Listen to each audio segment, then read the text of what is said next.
Love and diplomacy. For many, it may come as a surprise. However, these two are undeniably connected, yet finding a silver lining between them can be challenging, especially under the public eye.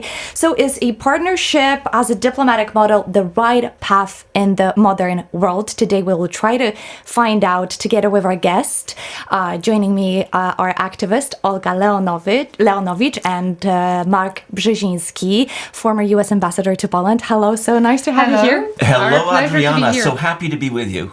And so, of course, we are here to talk about the release of your book titled Partnership. But I have to start with your personal story because you've been together since 2022, if I'm correct. However, you've known each other way, way longer. So after so many years of friendship and partnership, you've decided to write this book. So how did the idea of partnership between you two emerge as a central theme of this book? Well, actually, I think that, the partnership, the title of that book is not just about our relationship. This word captures so much more. And I think this is a very powerful word. And actually, it's not only about our relationship. I would say that our relationship is the background for much more stories that are in that book. Because what we're trying to convey through that book is that two is better than one. But understood as building bridges, as trying to find connection with other people, with collaborators on certain topics. So.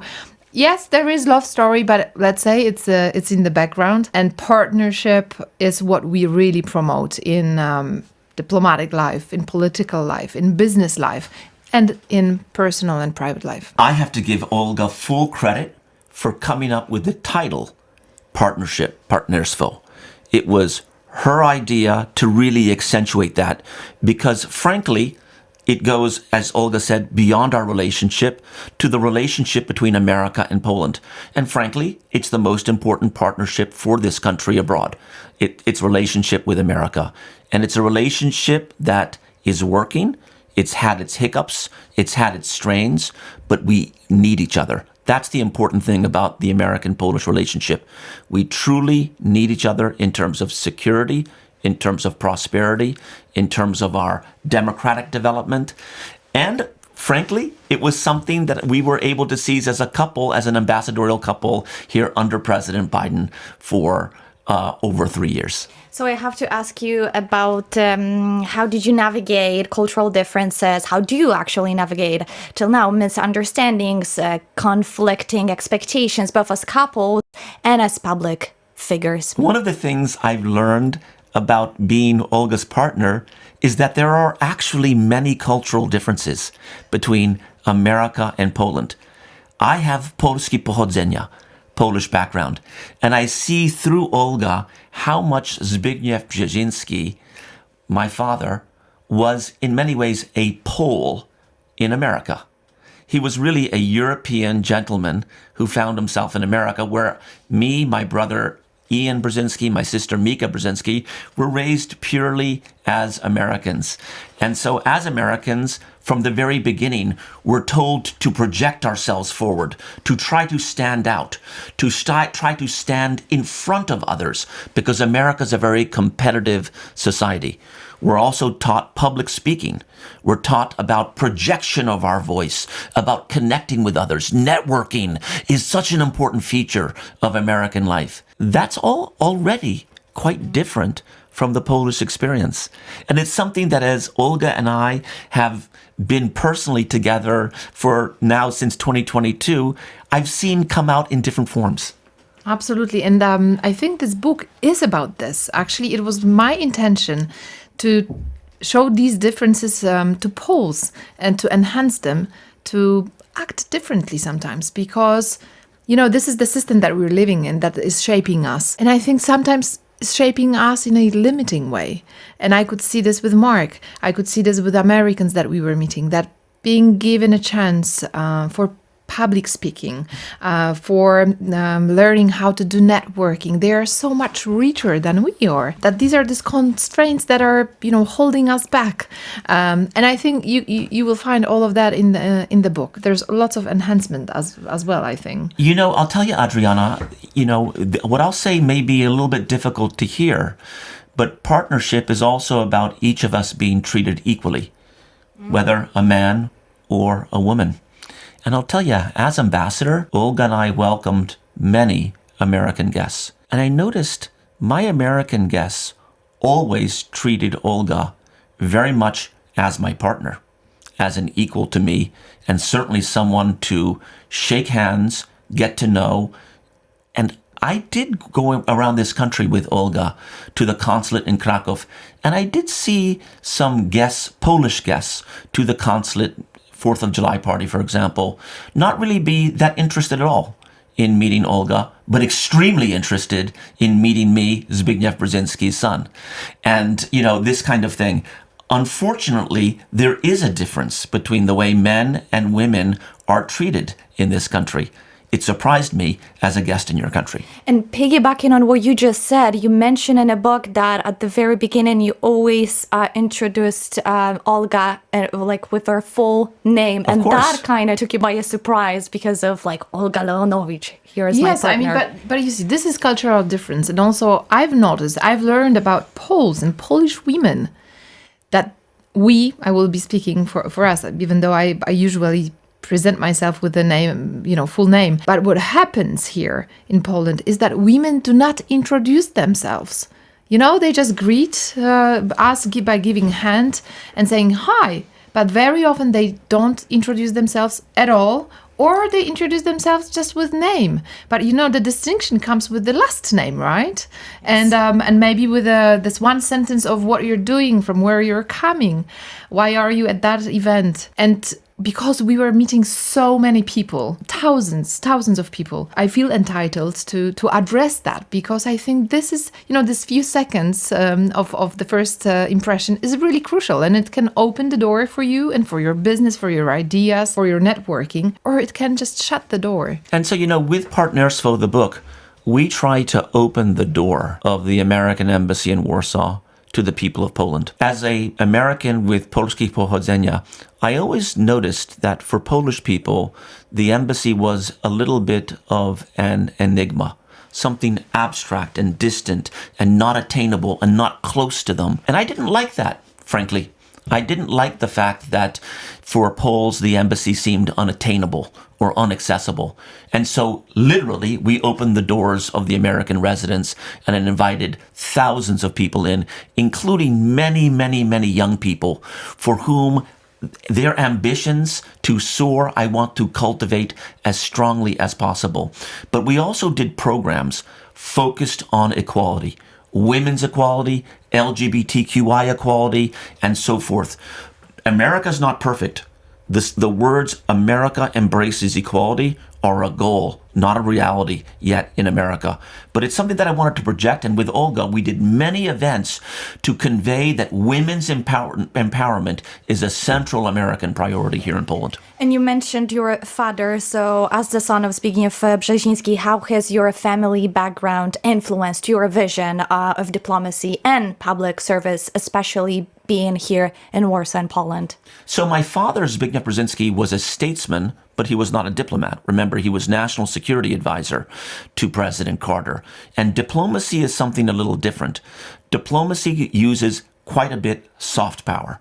The power to bring together people who may have very different positions to see whether some kind of combination will work. And that's what we did at the American residence. We brought together people from all the political parties in Poland to see if we could find a way forward on freedom of media, civil nuclear power, and many other subjects. I even managed to bring Prime Minister Tusk and President Duda to Washington together, something that neither, frankly, wanted to do, meaning go to Washington together at first, but it took nudging and it took work and we got it done. That's the power of diplomacy. That's what we tried to do. And Olga, how has being with an ambassador shaped or maybe changed your perception of diplomacy? I'm very curious about your take on that. Good question, I have to say, and a little bit challenging. I think it was great privilege to be the part of American embassy. And I also think that American embassy is different than others embassies, that Americans are, I would say, very modern in the way they practice diplomacy. And it's less about protocol and how it looks. It's more about how effective it is. It is definitely about bringing people together. And I think that also, American diplomacy is probably different than any other diplomacy in the world, but also I think Mark had his own style. And it was about meeting as many people as possible and bringing them together around certain ideas. And I think that was very special, very inspiring. I'm not sure if it has, it changed my perception. For sure, I think it shaped me. And my thinking is that this is the only effective way, bringing people together, being able to hear voices of people of different views. I think this is very important. This is not what's happening in Poland. We are very polarized. We are not being even taught how to debate, how to how to discuss and how to disagree in a nice way. It is possible, because it is not about bringing everyone to the table and make them agree, or think the same way, but to find a solution that will be acceptable for everyone. And that is something, I have to say, very effective, but also very beautiful. And you wanted to add something. You asked me about how growing up in the Zbigniew Brzezinski household kind of affected my diplomatic approach. And frankly, the way I did it wouldn't have been the way Zbigniew Brzezinski would have done it. Oh, that's really Absolutely. interesting. No, I did things unconventionally, Adriana. I pursued programs, whether it's, mental health and diplomacy or women's empowerment, LGBTQI rights and so forth. I don't think that these would have been undertakings that a much more military and defense-oriented Zbigniew Brzezinski would have taken it. Even my partnership with Olga is unconventional. We're not married. And we're an international couple, which wasn't that obvious at the American We're an international embassy. couple. Olga is the very first Polish woman to be the partner or spouse of an American ambassador in Poland ever. And I was proud to have that happen. And at the same time, I had to let my embassy know that is what is going to happen. It's very unusual. I'm not sure Zbigniew Brzezinski would have done it that way. In fact, my father told me when I was young, you will never be U.S. ambassador to Poland. And I go, Dad, why? And he says, because you have a ski at the end of your last name.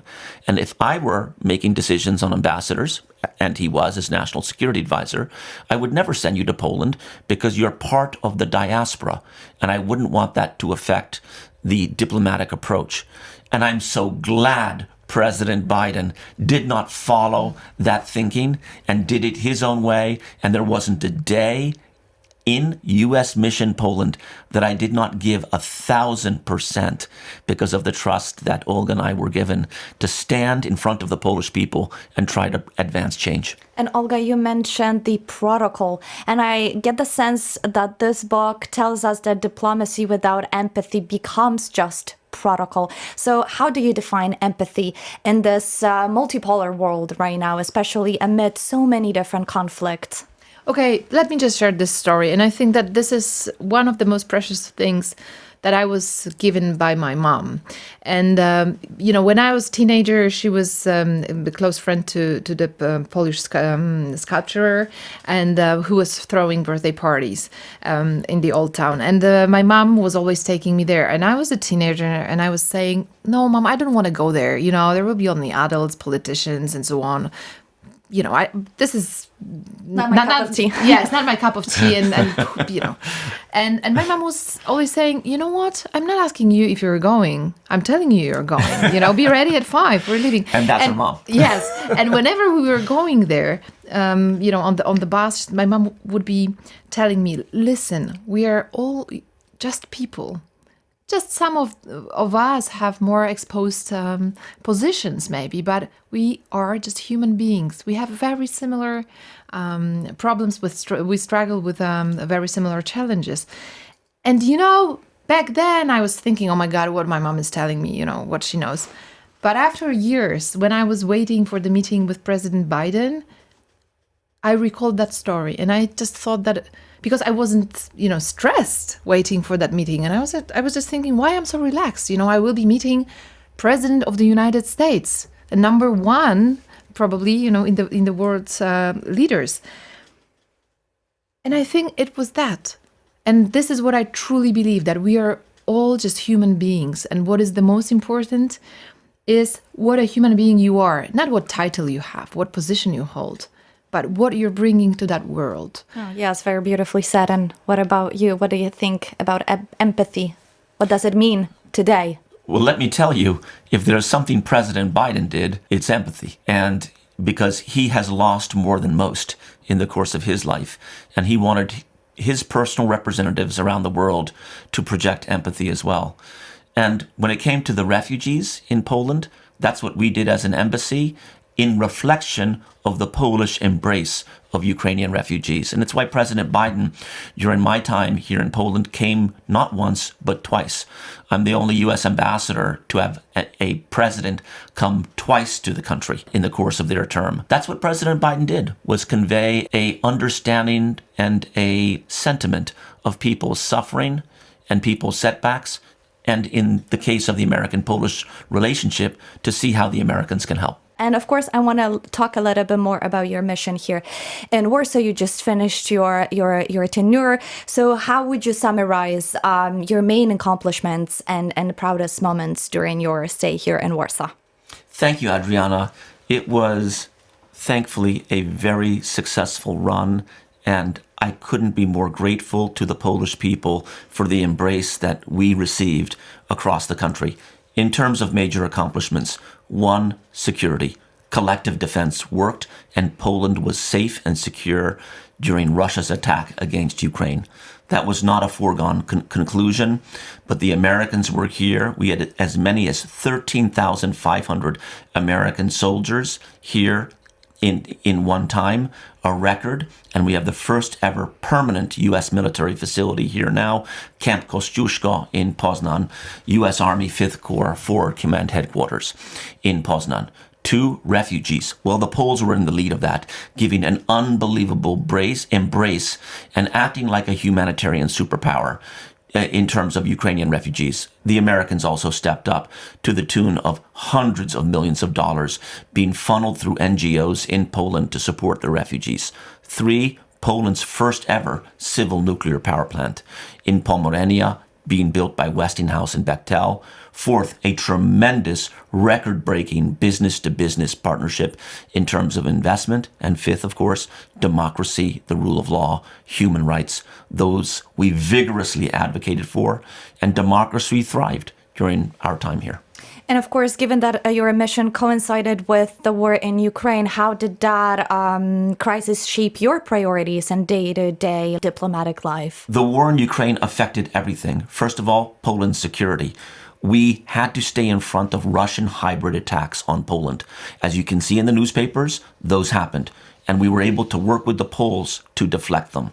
Second, supporting the Ukrainians. We were able to give practically 100% of all the weapons the Ukrainians received from the West came through Poland.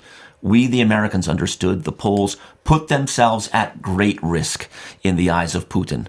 Poland is a Slavic country, and yet they were giving the guns to the Ukrainians to kill Russians. That, in the mind of Putin, is treason. We know the Poles took great risk, and supporting the Poles and letting the Russians know that we will stand with the Poles was part of the mission. Yes, but also let's not underestimate the power of soft diplomacy that was parallel to this, let's say, hard topics. Absolutely correct. Meaning also outbursts of war in Ukraine made us work even harder on mental health. Sure. On mental health of youth, on mental health of refugees. We were bringing politicians, NGOs, but also business representatives together and sitting them at the table and discussing what can be done at this very special time to support Ukrainians, to support teachers in Poland, to support school system. There were so many challenges, and I think it was also very important. And as President Joe Biden said, mental health is health, and we were very successful with this as well. And I have the feeling that our activities bringing different representatives from ministries resulted in their closer collaboration, establishing joint projects of 3 ministries. It was Ministry of Health, Ministry of Education, and also Ministry of Social Social policy. Social policy, yes, to work closely and also to assign over 4 billion zlotys for mental health initiatives, like opening new psychiatry hospitals and departments across Poland. And I have to say that the mental health and diplomacy idea was Olga's idea. That was her initiative, because she saw that America has a mental health crisis and Poland has a mental health crisis. And in addition to this 4.2 billion zloty commitment by the Tusk government to support mental health resources in Poland, I think it was something important that the American embassy, it happened never before in any American embassy in the world, that the American embassy in Warsaw said mental health treatment and support is an important part of our diplomacy with the Poles. And it took away the stigma. It helped take away the stigma of mental health treatment. And I say that because in my family, there have been mental health challenges and so forth. And it's important not to keep those hidden, but in fact to have those treated. What about combating disinformation, fake news? Because Russia has been steering chaos in that regard since the very beginning of the war in Ukraine. Poland has been the target of a huge disinformation campaign by Russia, and yet its democracy remains strong. I think it goes to the resilience of this country. What's happened in Poland is not something the Russians embrace. Democracy has thrived here, business has thrived here, the economy has thrived here on the edge of a war zone. The Russians will do anything to destabilize it. And certainly under my watch as ambassador, we did everything we could to offset Russian disinformation efforts. So what role do you believe Poland plays now in the world? Poland plays an incredibly important anchor role in Europe right now. It is the central economic growth driver in the country.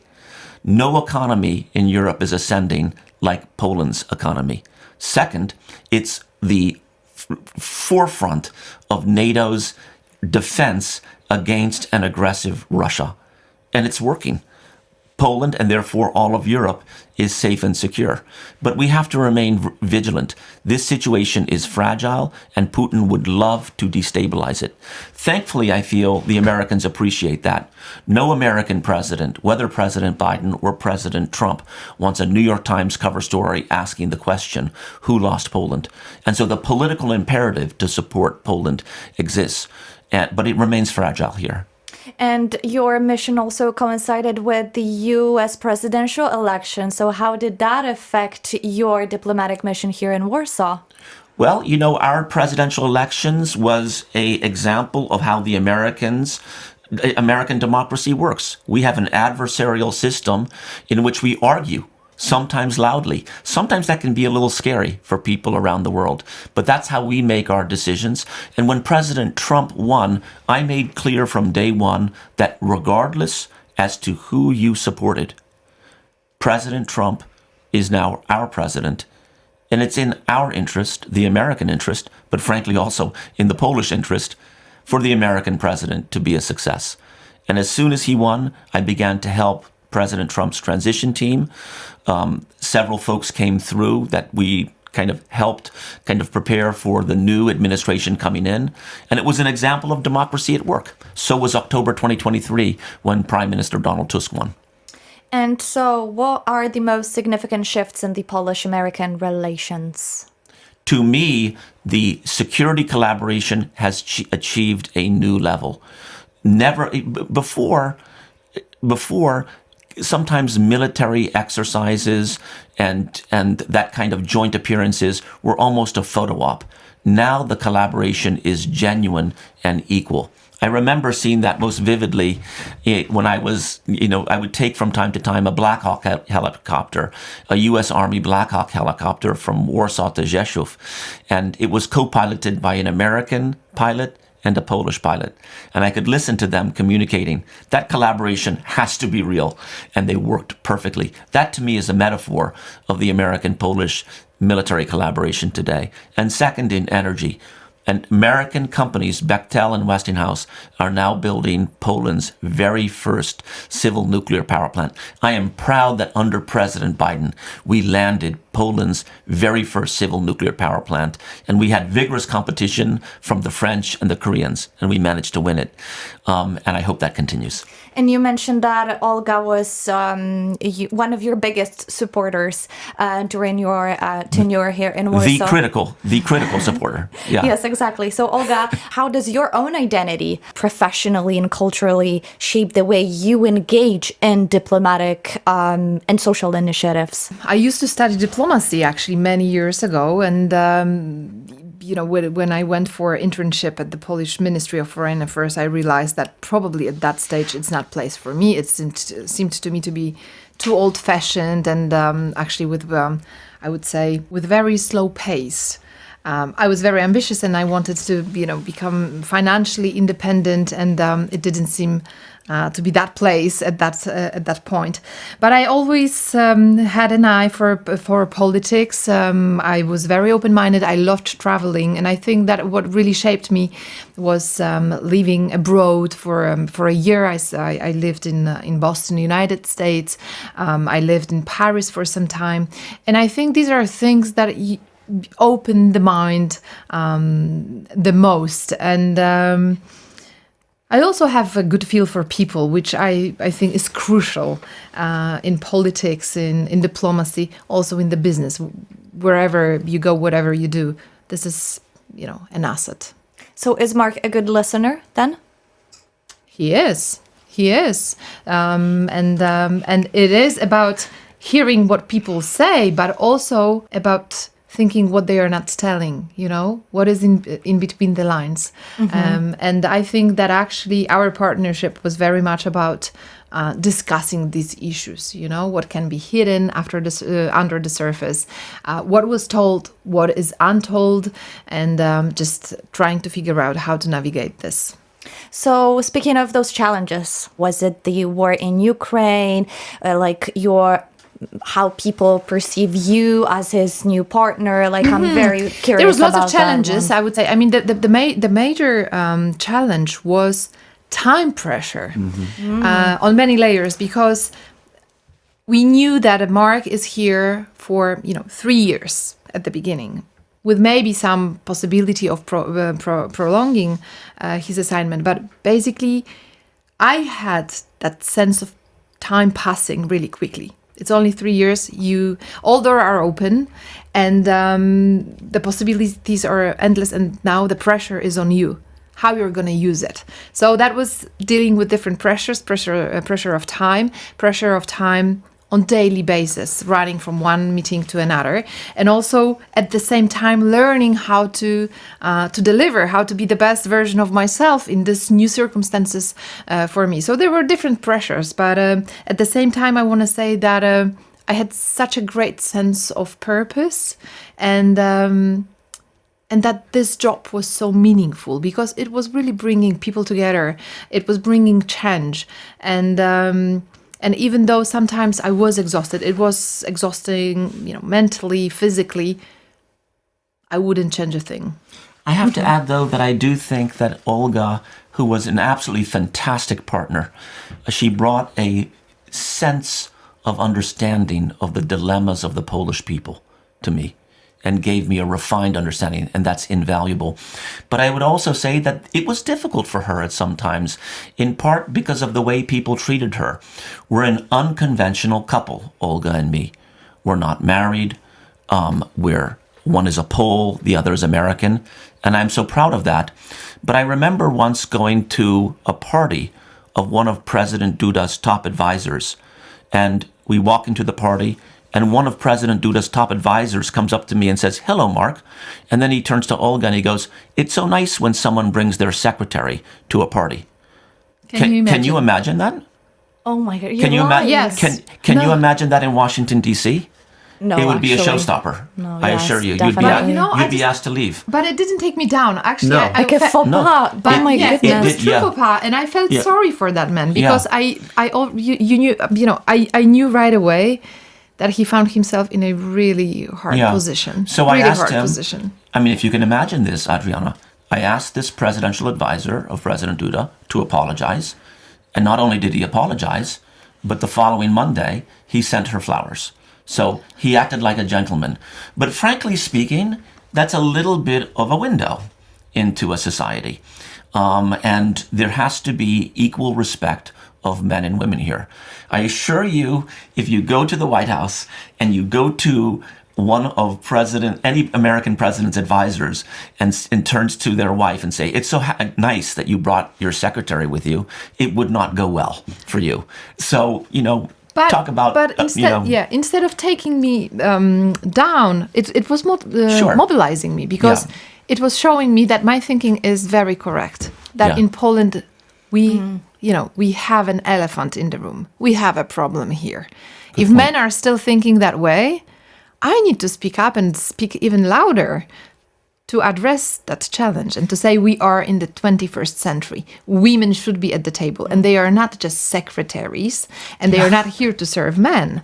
They are equals, and I'm going to show you this. Period. That is so true. And so, do you think that this is because of the lack of education in the field of diplomacy, maybe? Or it just like in general? general. It's not I about think in diplomacy. general, I think in many ways, Polish elites don't renew themselves as quickly and as often as American elites. Our political leaders and business leaders change quite a bit. And here, there's a little bit more of a closed system. I attended a dinner just a couple nights ago in which there was a American leadership side and a Polish leadership side. And it struck me how many women there were on the American side, and the Polish side was all men. And this is the Tusk government that won because of women. So it will take time around here. I just don't think it's as open as it is in the United States. I worked for a president, Barack Obama, who in the year 2000 could not get a floor pass at the Democratic Convention.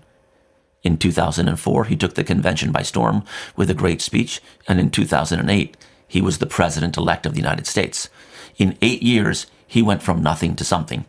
In Poland, it's a little bit more closed. And I think that's actually missing a tremendous potential of this country. There are so many young people who have potential to lead politically who don't have access.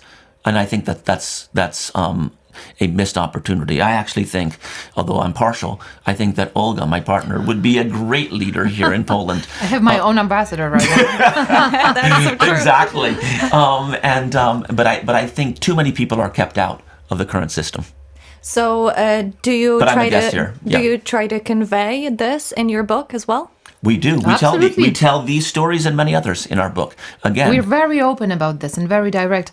I have to disagree with Mark. I don't think it has to take that much time because it's not about time. It's just about the mentality. And sometimes it's really enough to have one person in the company, in the party that will say, hey, we're pulling the conference and there are only men speakers. Let's point. bring, 50-50 men and women. And the change... It starts with a person. It doesn't change with, a completely new government. It should happen, of course. They should support this. But it happens with each person. So what I want to say, and I want to enhance our listeners to bringing that change, just to thinking that if in the room there are women, if there is equality, if can be there can be something done differently. Just to have that awareness. And watching you guys, I can see that you agree to disagree and you discuss and you share your opinions and views with each other. So how do you balance this emotional and personal relationship with the formalities of the public life? Sometimes it's difficult. Our schedules are Sometimes really it is. crammed and we're running from thing to thing. In many ways, that's a reflection of how dynamic and active Warsaw life is. Poland has become Absolutely. such a fantastic place to live. Again, I repeat, Poland is such a fantastic place to live, and too few people know about that. And so it is a balance schedule-wise in terms of time constraints and so forth.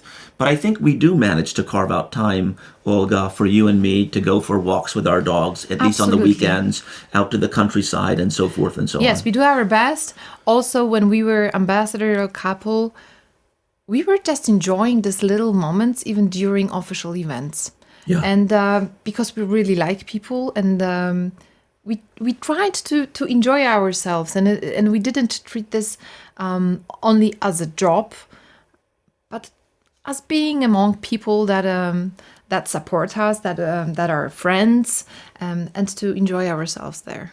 And lastly, I have to ask you, do you believe that interpersonal relationships, such as yours, for instance, are underestimated and shaping those international relations still? Well, I want to say this. I couldn't have done what I did, and my ambassadorship would not have been successful without Olga. She empowered me and informed me in every way, and she made it fun. And so when I look at leaders in America and in Poland, I often see a missed opportunity in terms of not bringing their partner into the scene. I saw the positive version of this with Jimmy Carter and Rosalind Carter, Barack Obama, Michelle Biden, Dr. Jill Biden, and Joe Biden. Each of them empowered their spouses. That's why they became the American president. I assure you that without Rosalind, Michelle, and Jill, Jimmy, Barack, and Joe wouldn't have been presidents. They'd be the first to agree. Absolutely. I think this is what we put in our book as well. We say to men, please bring your spouses to the scene. But also we say to the spouses, be bold to step in. Because I think too few women in Poland are bold enough to speak up. And we tend to think, oh, I'm not ready, I'm not prepared, and so on. You will never be. Just step in and try. Olga Leonowicz and Mark Brzezinski, the authors of the book called Partnership, were our today's guest. Thank you so much for your time and Thank you for being having with us. Thank you, It's been a Adriana. pleasure.